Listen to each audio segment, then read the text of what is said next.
আলহামদুলিল্লাহি রাব্বিল আলামিন ওয়াসসালাতু ওয়াসসালামু আলা সাইয়্যিদিল মুরসালিন ওয়া আলা আলিহি ওয়া আসহাবিহি আজমাইন। আজকে আমরা আমাদের যেই সবক সেটা হলো তৃতীয় নম্বর সবক উসুলে শাসির, যেটার মধ্যে আলোচনা করা হবে খাসের প্রথম মিসাল নিয়ে। আমরা খাসের তারিফ পড়েছি এবং খাসের হুকুম পড়েছি। খাসের হুকুম আমরা জানি যে কিতাবুল্লাহর যেটা খাস সেটার উপর আমল অবশ্যই করতে হবে, এবং সেটার বিপরীত যদি কোনো খবরে ওয়াহিদ কেস আসে তাহলে খবরে ওয়াহিদ কেসকে যদি কিতাবুল্লাহর সাথে আমল করা মুমকিন হয় খাসের উপর কোনো তাবদিলি ছাড়া, তাহলে আমল করবে। আর যদি আমল করা মুমকিন না হয় তাহলে কিতাবুল্লাহর উপর আমল করবে, খাস অথবা মিসালকে কিয়াসকে ছেড়ে দেওয়া হবে। তো আমরা প্রথমে ইবারত পড়ে নিই। মিসালুহু ফি কওলিহি তাআলা, আল্লাহ তাআলাকে কওল के मिसाल यतरब्बसना बिअन्फुसिहिन्न सलासत कुरूइन फ़इन्न लफ्ज़त الثلاثة خاص في تعريف عدد معلوم فيجب العمل به ولو حمل الأقراء على الأطهار كما ذهب إليه الشافعي عليه الرحمة، باعتبار أن الطهر مذكر دون الحيض، وقد ورد الكتاب في الجمع بلفظ التانيث دل على أنه جمع المذكر وهو الطهر. لازم ترك العمل بهذا الخاص، لأن من حمله على الطهر لا يوجب ثلاثة أطهار بل طهرين وبعد الثالث، وهو الذي وقع فيه الطلاق، فيخرج على هذا حكم الرجعة في الحيض الثالثة وزواله وتصحيح نكاح الغير وإبطاله، وحكم الحبس والإطلاق والمسكن والإنفاق والخلع والطلاق، وتزوج الزوج بأختها وأربع سواها وأحكام الميراث مع كثرة تعدادها।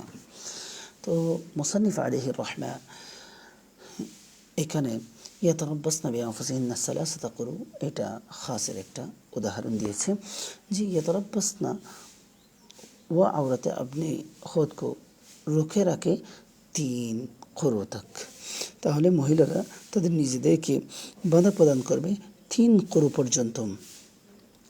তাহলে এখানে খাস কি, এখানে খাস হচ্ছে সালাসা লফজটা কলিমাটা একটা নির্দিষ্ট এবং মুআয়্যান সংখ্যা, যেটা 3টা 2-এর চেয়ে বেশি এবং 4-এর চেয়ে কম, একটা নির্দিষ্ট। তাহলে এই খাসের উপর অবশ্যই আমল করতে হবে। সেটার বিপরীত যদি কোনো খবরে ওয়াহিদ কিয়াস আসে তাহলে জমা করা মুমকিন জমা করবে, না হয় ছেড়ে দিব। ঠিক আছে। তো এটার ব্যাপারে এখানে এরপরে কুরু আসছে। কুরু এটা মুশতারক শব্দ যখন, তখন এখানে হাইজ এবং তুহুরের মাঝখানে এই শব্দটা হচ্ছে মুশতারক, আমরা দ্বিতীয় হাসিয়ার মধ্যে দেখতে পাচ্ছি।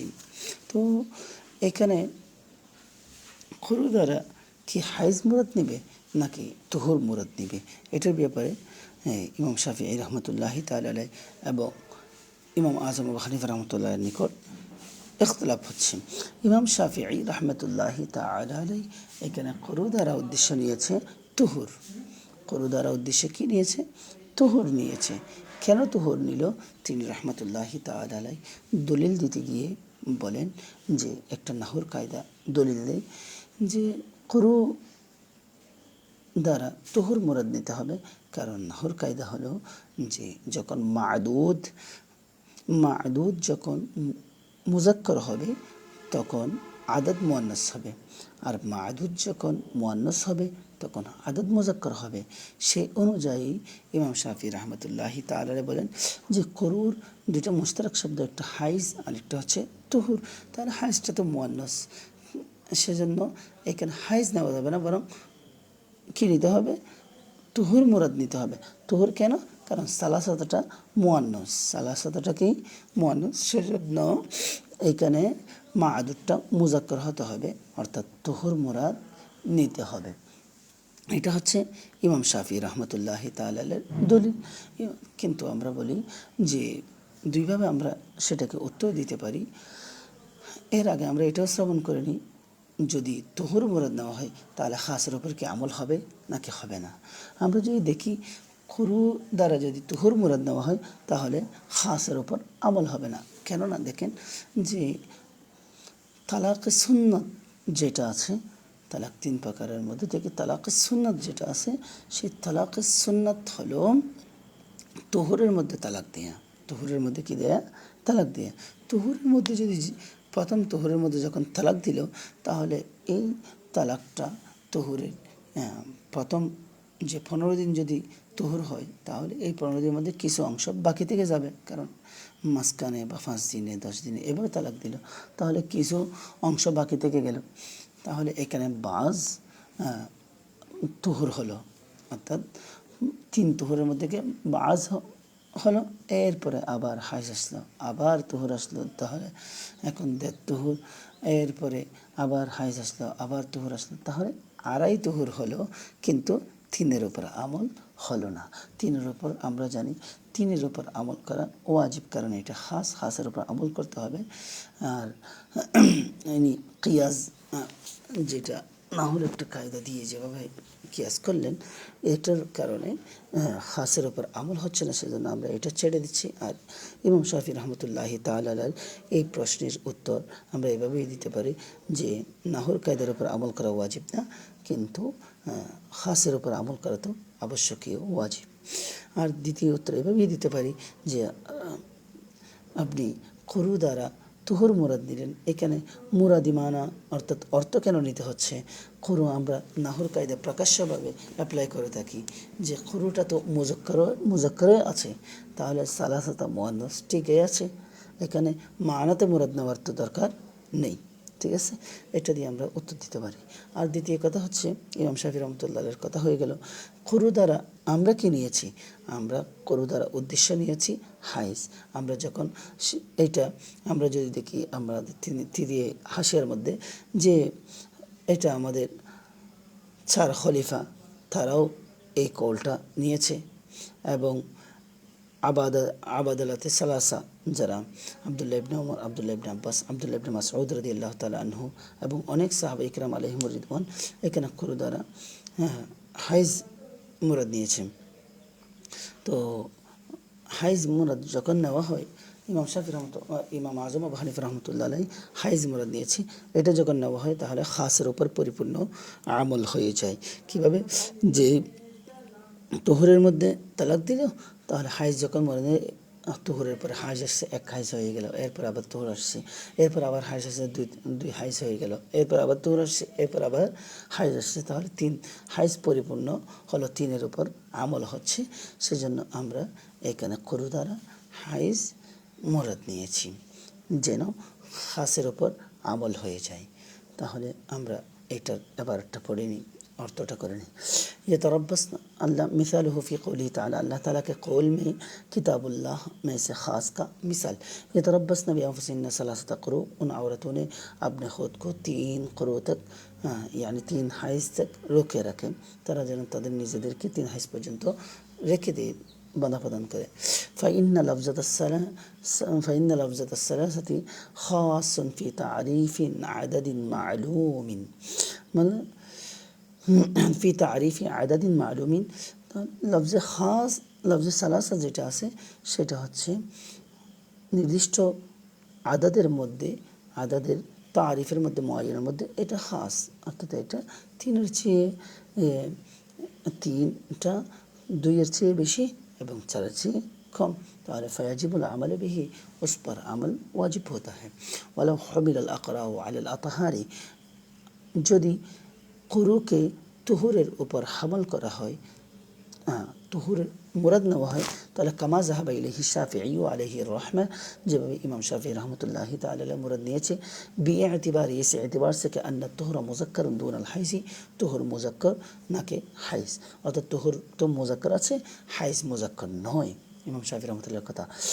তো আমরা বলি হাইজ মুযাক্কার নয়, কিন্তু আমরা উত্তরটা দিয়েছি না। তাহলে وقد ورد الكتاب في الجمع بلفظ التانيث دل على أنه جمع المذكر وهو الطهر। তো কিতাব ওয়ারিদ হয়েছে, মানে অর্থাৎ সালাসাতা কুরুটা ওয়ারিদ হয়েছে ফিল জামঈ জামামে, অর্থাৎ কুরুটা জামা। তো বিলফজি তানিসি, লফজে तानीस के जरिए, लफ्ज़ तानीस के जरिए अर्थात सलासता করে এখানে লফজে জমা মে লফজে তানিসের মধ্যে অর্থাৎ তা আছে না সালাসাতা, তো তার মাধ্যমে তো দাল্লা এটা দালাত করে কি এটার বা আলা আন্নাহু জামউল মুযাক্কার, অর্থাৎ তার মা'দুরটা জামা মুযাক্কার হবে, তার মা'দুরটা জামা মুযাক্কার হবে। ওয়াহুয়া তুহুর, সেটা হলো তুহুর, অর্থাৎ কুরু দ্বারা তুহুর মুরাদ নিল। তাহলে এটা যদি নেওয়া হয় তাহলে লাজিমা তারকুল আমালি বিহাদা, তাহলে এই মুরাদ নেওয়ার কারণে আমল তরক হয়ে যাবে খাস बेहदल ख़ास, इस ख़ास का अमल क्या हो जाएगा, तरक हो जाएगा। लिअन्न मन हमलहु अला तुहुरी, क्योंकि जिन्होंने उसको तुहुर पर हमल करेगा, जिन्होंने इसको तुहुर पर हमल करेगा, ला यूजिबु सलासत अतहारिन, 3 तुहुर वाजिब नहीं होता, बल तुहुरैन, बरং 2 तुहुर কামিল হচ্ছে, ও বাযু সালিস, এবং বাজ তুহুর কি হচ্ছে কামিল হচ্ছে, অর্থাৎ 2 তুহুর এবং বাজ তুহুর, 3 নম্বর তুহুর থেকে বাজ তুহুর, তাহলে আড়াই তুহুর হচ্ছে পরিপূর্ণ, 3 তুহুর হচ্ছে না। বাজ তুহুর কোনটা, ওয়াহুয়াল্লাযী ওয়াকা ফীহি তালাক, যেটার মধ্যে তালাক ওয়াকে হয়েছে। এরপরে মুসান্নিফ আলাইহির রহমা এই ইখতিলাফ থেকে কি মাসআলা বের হবে সেটা আলোচনা করলাম। যে মুসান্নিফ আলাইহির রহমা এখান থেকে বলল ফায়ুখরাজু আলা হাযা হুকমির রুজআতি, এই ইখতিলাফের ऊपर निकलता है আলা হাযা হুকমুর রুজআতি, রুজআত का হুকুম, অর্থাৎ রুজআতের হুকুম ফিল হাইজ সালিসা ওয়া জাওয়ালিহি। এখান থেকে মুসান্নিফ আলাইহির রহমা बेर करें जे रुजात का हुक्म, इस इख्तिलाफ पर रुजात का हुक्म निकाला जाता है फिल हाइज़ सालिसती, তৃতীয় নম্বর হাইজের মধ্যে। তৃতীয় নম্বর হাইজের মধ্যে আমাদের নিকট যখন 3 নম্বর হাইজ চলতেছে তখন চাইলে স্ত্রীকে রুজাত করতে পারবে, ঠিক আছে, তালাকের রজিয়ের মধ্যে রুজাত করতে পারবে, ফিরে আনতে পারবে। কিন্তু ইমাম শাফি রহমতুল্লাহি তাআলা ওয়াজাওয়ালিহু, সেটা কি হয়ে গেল, জাইল হয়ে গেল, সেটা কি হয়ে গেল, ওয়াজাওয়ালিহি হবে কেমন হুকম রুজাআতি, রুজাআতের সাথে ওয়াজাওয়ালিহি उसका জাওয়াল भी होगा, অর্থাৎ তার নিকাহ বিবাহ বন্ধনের মধ্যে না থাকার কারণে তখন তার ইদ্যত খতম হয়ে গেছে। ইমাম শাফি রহমতুল্লাহ নিকট ইদ্যত যখন খতম হয়ে গেছে তাহলে তাকে রুজাআত করতে পারবে না, ওয়াজাওয়ালি, সেটা তার রুজাআত का हुक्म जाइल हो गया। এরপরে ওয়াতাসহিহ নিকাহিল গায়রি, গায়র का নিকাহ সহি है, অর্থাৎ ইমাম শাফিঈ রহমতুল্লাহি তাআলা নিকট সে চাইলে অন্যকে নিকাহ করতে পারবে, কারণ তার ইদ্যত খতম হয়ে গেছে। তার ইদ্যত যখন খতম হয়ে গেল তাহলে অন্যকে নিকাহ করতে পারবে, কারণ তার গিয়ে হলো তুহুর মুরাদ নিয়ে, তো তুহুর তো শেষ হয়ে গেল। কীভাবে তো বোঝা আসছে যে প্রথমে আমরা যেভাবে বলেছি, প্রথমে তিনি হাইজের মধ্যে তুহুরের মধ্যে তালাক দিল, তুহুরের মধ্যে এখানে বাস, এরপর আবার হাইজ আসছে, এরপর আবার তুহুর আসছে, তাহলে একবার হাইজ হলো এবং 1.5 তুহুর হলো, এরপর আবার হাইজ আসছে, এরপরে আবার তুহুর আসছে, এভাবে তাহলে 2 তুহুর, 2 হাইজ এবং 3 তুহুর পরিপূর্ণ হয়ে গেল। এরপরে হাইজ আসছে 3য় তুহুর, তাহলে ইমাম শাফি রহমতুল্লাহ আলাইহির নিকট পরিপূর্ণ 2 তুহুর এবং আড়াই তুহুর হয়ে গেল, যার কারণে ইদ্যত খতম হয়ে গেছে। সেজন্য ইনার নজদিক সে চাইলে অন্যকে চাইলে অন্যকে নিকাহ করতে পারবে, কিন্তু আমাদের নিকট ওয়াইবত আলিহি, আমাদের নিকট নিকাহ বাতিল, কারণ এখনও ইদ্যতের মধ্যে আছে, ইদ্যত খতম হয় না, অন্যকে নিকাহ করতে পারবে না। এরপরে হচ্ছে ওয়াহুকমুল হাবসি, ওয়াহুকমুল হাবসি একে ফায়ুখরাজু আলা হাযা হুকমুল হাবসি, এটার সাথে আতফ কেমন নাইবে ফাইল হিসেবে।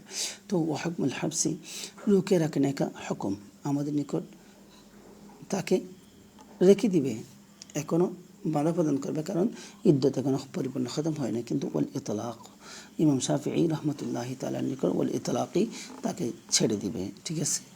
হ্যাঁ, কারণ ইদ্যত খতম হয়ে গেল। এরপরে ওয়াল মাসকানি, আমাদের নিকট তাকে রেহেন সেহেন অর্থাৎ টাকার আবাসস্থল দিতে হবে, কিন্তু ইমাম শাফি রহমতুল্লাহর নিকট দিতে হবে না। ওয়াল ইনফাকি, আমাদের নিকট তাকে খরচ দিতে হবে, ঠিক আছে, কারণ ইদ্যত বাকি আছে, কিন্তু ইমাম শাফি রহমতুল্লাহর নিকট দিতে হবে না, ইদ্যত বাকি নেই। আমাদের নিকট ওয়াল খুলুই, খুলা করতে পারবে, কিন্তু ইমাম শাফি রহমতুল্লাহর নিকট করতে পারবে না। এরপরে আমাদের মধ্যে ওয়াত তালাকি, তালাকও দিতে পারবে আমাদের নিকট, কারণ এখনো ইদ্যত পরিপূর্ণ শেষ হয় নাই। তাহলে 2 তালাক দিলে 3য় তালাক এখনও দিতে পারবে। এরপরে কথা হলো ওয়াতাজাওয়াজু জাওজু বিউখতিহা, আমাদের নিকট তার অর্থাৎ স্ত্রী যেটাকে তালাক দিছে তার বোনকে বিবাহ করতে পারবে না আমাদের নিকট, কারণ আমাদের নিকট এখনও নিকাহ বিবাহ বন্ধন কি হয় নাই, ইদ্যত খতম হয় নাই। সে যদি করে তাহলে 2 বোনকে জমা করা লাজিম আসবে, সেজন্য আমাদের নিকট করতে পারবে না। কিন্তু ইমাম শাফি রহমতুল্লাহর নিকট তার বোনকে করতে পারবে, কারণ ইদ্যত শেষ হয়ে গেছে। ওয়াতাজাওয়াজু জাওজ বিউখতিহা, জাওজ শোহর निकाह करे बिअख्तिहा उसके बहन के साथ। तो এরপরে ওয়ারবা সিওয়াহা, যে নিজের স্ত্রী ছাড়া 4টা বিবাহ করতে পারবে ইমাম শাফিঈ রহমতুল্লাহ করতে পারবে, কারণ ইদ্যত খতম হয়ে গেছে, সেজন্য 4টাই থাকবে। কিন্তু আমাদের নিকট করতে পারবে না, কারণ আমাদের নিকট যদি এই 3য় হাইজের মধ্যে করে তাহলে 5টা স্ত্রী লাজিম আসবে, সেজন্য করতে পারবে না, এখন ইদ্যত শেষ হয় নাই। এরপরে কথা আসছে व अहकाम मीरास, मीरास के अहकाम मा कसरत तादादिहा, उसके कसीर तादाद के साथ मीरास का अहकाम है। অর্থাৎ স্বামী যদি ওই অবস্থায় মৃত্যুবরণ করে তার ইদ্যতের সময় 3য় হাইজের মধ্যে, তাহলে তার স্ত্রী মিরাজের যা আহকাম সেগুলোর মধ্যে অন্তর্ভুক্ত হবে, কিন্তু ইমাম শাফি রহমতুল্লাহর নিকট হবে না, কারণ ইদ্যত খতম হয়ে গেছে এবং এই মিরাসের অনেক মাসালাও উল্লেখ রয়েছে, অর্থাৎ প্রত্যেক মাসালাতে অংশগ্রহণ করবে, অর্থাৎ হকদার হবে স্ত্রী। তাহলে আল্লাহ তাআলা আমরা যা শ্রবণ করেছি তার উপর আমল করার তৌফিক দান করুক, আমিন।